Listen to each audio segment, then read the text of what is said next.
ভাই বর্তমানে তো মুসলমানদের কোনো কেন্দ্রীয় ইমাম বা কেন্দ্রীয় নেতা নাই, তাই না? তো ধরেন ফেরেশতারা আপনার সামনে দুইজন ব্যক্তিকে দাঁড় করায় দিল ইমাম হিসেবে মনোনীত করার জন্য। প্রথম জনের মুখে লম্বা দাড়ি, মাথায় টুপি, গায়ে আরবীয় জোব্বা, তলোয়ারের মতো ধারালো তার আরবি উচ্চারণ ইত্যাদি।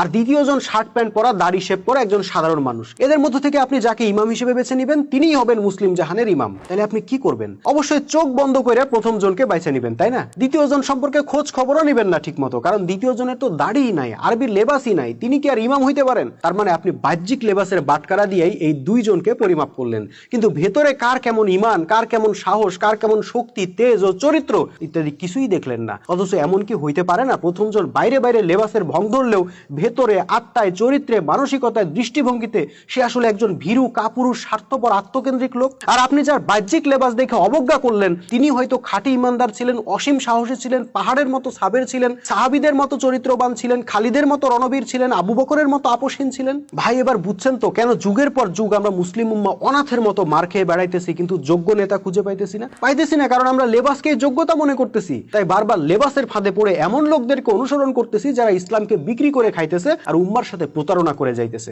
কাজে এখন সময় আসছে লেবাস না দেখে, টুপি দাড়ি না দেখে, আরবি মাখরাজ না দেখে, মাদ্রাসার সার্টিফিকেট না দেখে, বরং ইমান দেখে, সাহস দেখে, চরিত্র দেখে, নেতৃত্বের যোগ্যতা দেখে নেতা সিলেকশন করার।